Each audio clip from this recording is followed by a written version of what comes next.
Após Orochidopo subjugar Dorian Kaio no parque de diversões, o prisioneiro finalmente admitiu a tão procurada derrota ao ver Katou Kiyosumi diante de si inconsciente. Após isso, eles foram levados para um hospital e numa sala médica, o doutor veterano questionava: "O que é aquilo?" Outro mais jovem pontuava: "Senhor, está perguntando sobre o braço direito de Dorian?" Bom, isso também me surpreendeu. Devo trazer instrumentos médicos para analisarmos isso melhor? O doutor veterano respondia: Não, eu estou falando sobre outra coisa na verdade. Deixe-me ampliar dando um zoom. É uma engenhoca, tá vendo? Me parece um mini explosivo. E se continuarmos com essa suposição, o detonador tá aqui embaixo, ó. Ou seja, ele entra em ação pelo lado do pulso, assim. Essa coisa deveria explodir, não acha? O doutor mais jovem amenizava. Presumo que não, doutor. Bom, enfim, você provavelmente está cansado essa noite, não, doutor? Afinal, trabalhou o dia inteiro. O veterano ficava sem graça e respondia: sim, testemunhei muita atividade esta noite de fato. O doutor mais jovem pontuava: Entendo, mas ainda assim, por favor, considere isso. Mesmo com os braços e as pernas quebradas a esse ponto, é surpreendente que a mão direita de Dorian não está nada machucada. O doutor absorvia aquela informação intrigado, afinal encontrava um dispositivo naquela mão intacta, e junto com essa informação, era de fato algo peculiar. A cena começava a ir para o corredor do hospital. Chegávamos no quarto 401, onde Dorian deveria estar. Lá sua cama estava vazia. Em seguida íamos para o quarto 343 de Katou Kiyosumi. Lá o karateka repousava em coma, enquanto seu corpo era monitorado. E nas sombras, Dorian, que já tinha sido operado, observava de pé e pensava: Este é o seu ponto fraco, garoto. Você me deixa ficar ao lado da sua cama enquanto você dorme. Vamos pular a parte do teatro onde eu te acordo e você implora por sua vida? Afinal, para você, que dorme com o auxílio de medicamentos, é impossível de qualquer maneira. Diante de mim assim, você praticamente pede por um golpe de misericórdia, Sr. Katou. Dorian nessa hora abria a janela do quarto, sentia a brisa batendo no seu rosto e pulava o hospital abaixo. E aqui, galera, como podem ver, o Dorian tá pulando do último andar mesmo estando recém-operado dos joelhos quebrados por Doppo.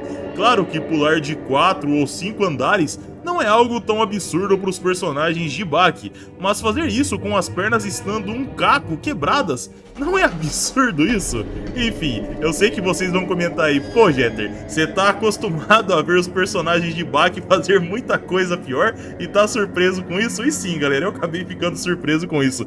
Enquanto fazia esse capítulo, eu parei pra pensar nisso, eu falei: cara, às vezes a gente tá com a unha encravada só de colocar um sapato já dói, imagina pular um prédio com as pernas quebradas? Bom, enfim, vamos continuar aqui. A cena cortava para um bairro tranquilo da cidade de Tóquio e íamos para a casa de Orochidopo, ele que chegava sendo trazido por um motorista. Descia do carro e o motorista cumprimentava o mestre, que dizia: Tenho certeza que minha esposa ficará surpresa quando ela ver meu braço esquerdo costurado. Enfim, muito obrigado, meu querido, o motorista dizia.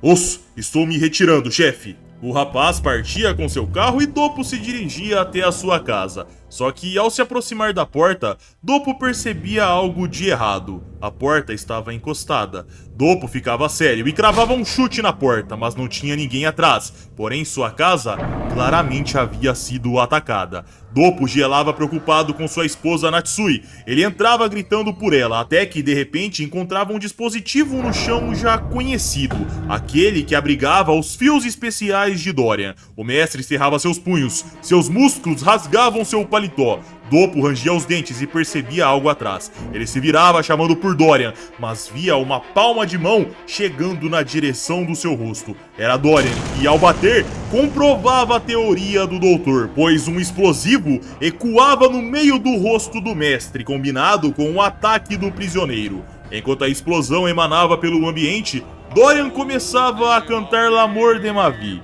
O sangue jorrava do seu pulso, como se fosse uma torneira aberta. Até mesmo o teto era banhado de sangue. E Dorian continuava cantando, como se estivesse numa apresentação macabra. Enquanto isso, o Dopo, que estava no chão, mostrava a parte da frente do rosto acertada pela explosão fumaciando, e a parte de trás que bateu de nuca no chão, sangrando graças à força de Dorian. Mesmo vendo o mestre inconsciente, Dorian continuava cantando, até que, por fim, a fumaça no rosto de Dopo amenizava, e seu rosto sem pele nos era mostrado, e também com o nariz quebrado graças ao forte golpe do seu oponente. A cena cortava para outra região de Tóquio na sequência, numa rua vazia. Lá, Baki e Kozui voltavam para casa de mãos dadas, até que Kozui questionava: "Você quer?" Baki olhava confuso, via Kozui envergonhada e ela questionava: "Sabe, eu não quero nunca mais ir embora, e você?"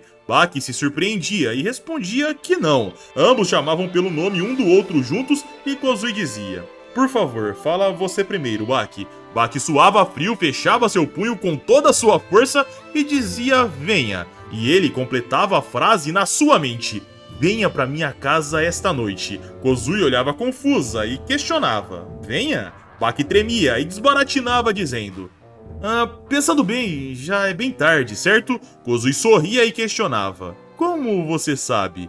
Você nem tem relógio." Baki percebia a mancada e ela continuava: "Então eu acho que você queria dizer outra coisa." Kozui e Baki voltavam a se beijar e ao terminarem, Kozui dizia: "Bom, vamos pra casa então." A cena cortava para eles partindo pelas ruas escuras, até que finalmente chegavam e Kozui dizia: "Baki, espera mais 10 minutos para ir também como sempre, tá?" E aqui, galera, a Kozui diz isso porque ambos moram em casas vizinhas, no mesmo terreno praticamente. O Baki é inquilino da mãe de Kozui, então aparentemente a garota não quer dar a entender que tá rolando algo entre eles. Enquanto partia, Kozui pensava: 10 minutos de novo e eu não consegui dizer. Eu queria dizer que queria ir pro seu quarto. Sim, eu queria isso." Baki respirava fundo, parecendo o motor de um carro velho a diesel prestes a fundir, e retornávamos para as proximidades da rua do Mestre Dopo. Lá, Dorian andava deixando um rastro de sangue pelas ruas, até que finalmente parava e dizia: "Oh, graças a Deus! Você veio, meu garoto." Nos era mostrado Hetsu diante de Dorian. Ele via o sangue jorrando sem parar e Dorian continuava: "Eu gostaria de te perguntar uma coisa. Força. O que você acha que é força?" Hetsu olhava seu veterano nos olhos e respondia: "O poder de fazer cumprir a vontade. O poder de manter o desejo e persistir. Para mim isso é força." Dorian absorvia aquelas palavras e pontuava: "Mas se assim supusermos," Hetsu exclamava interrompendo: "Sim, você, embora anseie tanto pela derrota, nunca foi derrotado até agora." Dorian olhava para o céu e respondia: "Mas eu nunca ganhei nenhuma vez." Que reviravolta na minha vida. Desde que comecei a desejar a derrota, o que eu pensava ser fruto da minha vitória nunca foi um triunfo de fato. Pode haver uma reviravolta mais engraçada do que essa? Isso é um erro crasso. Hetsu, eu quero derrotar você, meu rapaz. Hetsu dizia: "Eu concordo", e Dorian sorria. Em seguida, via Hetsu entrando em guarda e exclamando: "E agora, esse seu sonho, modesto desde o início, será esmagado pelo meu punho." Dorian sorria esperançoso, avançava com as ataduras de seus ferimentos e as jogava no rosto de seu oponente. Após isso, avançava para atacar, porém Hetsu não recuava o rosto para desviar da atadura, apenas erguia seu pé, o batia contra o solo e entrava golpeando de encontro com a sua direita, mais especificamente com a falange do seu dedo direito, entre a boca e o nariz. E enquanto tomava o golpe, Dorian pensava: "Eu sempre soube disso, Hetsukayu. Eu fui o perdedor. Toda a minha vida, colorida apenas de triunfo, transbordava da verdadeira escuridão." Dorian era jogado pra longe com aquele único soco. E a cena cortava para momentos depois, onde uma ambulância avançava em alta velocidade pelas ruas luminosas de Tóquio. Em volta, havia vários carros de polícia fazendo a segurança do transporte, e lá dentro o motorista questionava. O chefe, isso tá certo? O chefe questionava. Do que está falando? O rapaz respondia. Bom, é que temos muitos carros nos seguindo. Esse paciente é algum cara importante ou algo assim? A cena ia para a parte de trás da ambulância. Lá, Dorian estava deitado na maca. Hetsu, 2 policiais e um técnico de enfermagem faziam as anotações. E eles viam Dorian travado, com os olhos abertos. Todos no local ficavam tensos, exceto por Hetsu, que nem dava muita bola. Até que o técnico pontuava. Com licença, senhores. Eu ouvi dizer que essa pessoa aqui é... O policial ao lado suava frio e o outro respondia. Sim, um prisioneiro no corredor da morte que escapou da América deixando um cenário de horror pra trás. Tá tudo bem, pode ter um pouco de medo. Afinal, esse cara é um monstro. Mas... Com licença, você... Hetsu olhava pro policial que continuava. Bom, se alguma coisa acontecer, contamos com você, beleza? Com o Kung Fu e tudo mais, sabe? Hetsu pontuava. Não há necessidade disso. Nesse momento, para conter o Sr. Dorian, não é necessário um único pedaço de arame farpado. Ao dizer isso, Dorian se erguia, se levantava e olhava pela janela. Os policiais ficavam em choque com aquele movimento repentino. Saíam da frente e Dorian continuava olhando pela janela. Hetsu olhava para o lado, via o mesmo observando sem parar, de forma estranha, até que o prisioneiro dizia... Doces... Os 2 policiais e o técnico olhavam confusos. Hetsu se mantinha sereno e Dorian continuava. Doces. Ei, são doces, o policial falava. A Tokyo Tower, não são doces. Confuso, Dorian continuava. Eu sei. Ô papai, eu me lembro. Hetsu olhava intrigado e Dorian continuava. O papai me dava apenas 2 pedaços de doce. Mas eu quero mais pedaços. Sabe, é sempre assim. Eu gosto tanto de doces e ele simplesmente me dá pouco. Hetsu nessa hora enchia os olhos de lágrimas e pensava. O desejo de continuar vencendo. Seu ego foi bloqueado, enquanto agora ele percebe que no fundo nunca ganhou o que queria. Inocentemente, Dorian continuava. E você sabe, a mamãe não está lá. Doces. Eu quero doces. Em lágrimas, Hetsu dizia. Dorian, meu amigo, comprarei um monte de doces para você. Inocentemente, Dorian questionava. Não brinca! Sério? Hetsu dizia. Sério. E só vou comprar aqueles que você gosta. Hetsu concluía. Nesse momento, sua mente escolheu se limpar completamente. A cena retornava para Baki, aguardando o tempo passar, até que ele se lembrava das palavras de Kozui, pedindo para ele esperar 10 minutos. Ele aguardava e, enquanto isso, nos era mostrado algo no fundo, uma silhueta observando sorrateiramente da esquina. A cena cortava para Kozui chegando em casa. Ela tirava seus sapatos, suspirava e percebia sua mãe indo até ela e dizendo: Boa noite, querida! E aí, você vai jantar? Mesmo com fome, Kozui, que provavelmente havia dito que sairia para jantar, respondia que estava cheia. A cena cortava para momentos depois, onde Kozui repousava na sua cama e nessa hora íamos para Baki, que finalmente se mexia e dizia: Tá, os 10 minutos estão prestes a terminar. Acho que já posso partir. Nessa hora, a figura que observava Baki via o mesmo partindo e a cena cortava para Baki, chegando na sua casa e entrando. Na mesma hora, Kinuyo Matsumoto percebia o rapaz chegando pela janela, olhava para o seu relógio e comentava: Exatamente como pensei, ele demorou 10 minutos para chegar mais uma vez. Ai, esses dois... Nos era mostrado Baki indo brincar com seu cão de guarda, que o lambia feliz da vida. Em seguida, íamos para Kozui, que desamarrava seu cabelo e pensava se olhando no espelho. Tá, hora de ir. Sim, eu vou até o Baki. Kozui imaginava Baki dizendo no futuro que também queria ir até a casa dela, e nessa hora, ela escutava alguém tocando em sua janela. Kozui questionava se era o próprio Baki e, novamente, continuava sendo tocado na sua janela, e a pessoa sussurrava. Ei, vem aqui! Kozui se aproximava e abria a janela, mas ao olhar para fora ela não via nada. Só que na sequência Kozui gelava, ela fechava e trancava a janela. Em seguida fechava as cortinas e se protegia assustada. Só que ao fazer isso, alguém dizia psiu nas suas costas. Kozui olhava e gelava, pois um cara grande, Sikorsky, estava dentro do seu quarto. Ele tampava a boca dela na hora e alertava. Sem gritar, bebê. Se gritar, você e a mamãe ali morrem num instante, entendido? Sua mamãe ainda não corre perigo, então seja inteligente.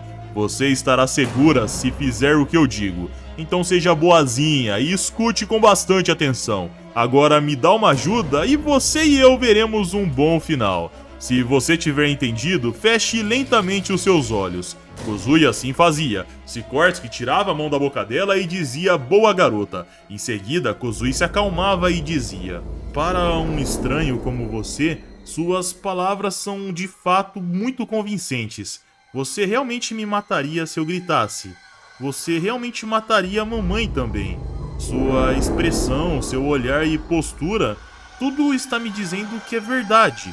Mas devo te dizer que há alguém por perto que é tão convincente quanto você. Sikorsky sorria e questionava.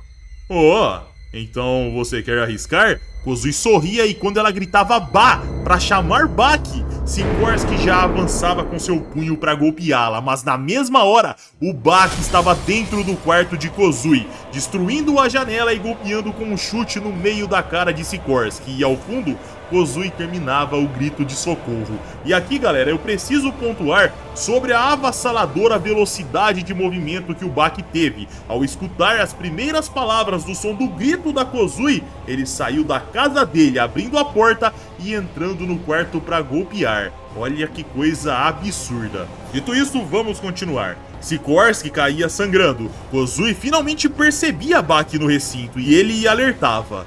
Corre lá para fora. A mãe de Kozui nessa hora escutava o barulho, entrava no quarto preocupada com um cabo de vassoura em mãos e via um homem grande no chão e Kozui abraçando Baki desesperada. Sikorsky nessa hora sorria e dizia: ouvi dizer que você era o mais forte, então estava te seguindo. Baki afastava Kozui e Sikorsky continuava. Mas o que é isso que eu vejo aqui? Baki nessa hora não dava tempo para Sikorsky continuar e enfiava o pé no meio do pescoço dele. Em seguida lançava um cruzado no meio do rosto. A consciência de Sikorsky ruía na hora. Ele caía de joelhos e Baki dizia irritado: "O seu bastardo desgraçado!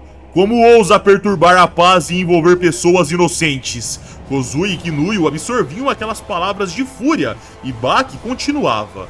Ele erguia Sikorsky e acertava uma cabeçada no rosto do mesmo. O sangue jorrava, mas o prisioneiro tentava se firmar e atacava de volta. Mas Baki se impulsionava para trás e o lançava num suplex para fora da janela. Quando Sikorsky batia de costas, Baki já saltava lá fora dizendo: tudo será resolvido aqui. Tudo será resolvido agora. Baki começava a se aproximar vagarosamente, só que nessa hora Baki se surpreendia, pois no chão estava apenas o casaco de Sikorsky. O rapaz olhava de perto, olhava para trás e já corria para dentro do quarto, só que ao entrar, ele via Kinuyo desacordada. Kozui e Sikorsky já não estavam mais lá. Baki chamava pela sua sogra e ela dizia em choque: Ele sequestrou a Kozui. Baki nessa hora gelava e a cena cortava para um caminhão, pegando a estrada em alta velocidade. Lá dentro, Sikorsky dizia: então eu fui para um lugar que não deveria. Nos era mostrado Kozui amarrado ao lado e Sikorsky finalizava. Ai, isso me fez rir demais. Não importa se ele é o campeão ou a bosta que seja, uma criança é sempre uma criança. Que merda! E dessa forma, galera, com o Sikorsky devolvendo uma velocidade tremenda pra cima do Baki e mexendo onde ele não deveria mexer, o vídeo chega ao fim. Eu espero que vocês tenham curtido. Se sim, vocês já sabem, like pra ajudar o canal, se inscrevam se ainda não forem inscritos e caso queiram vídeos exclusivos é só virar membro do nosso canal. Pessoal, minhas redes sociais estão aqui na tela, caso queiram me seguir, é só colar lá. Pessoal, esse foi o vídeo, eu tô indo nessa, um abraço, fiquem com Deus e tamo junto.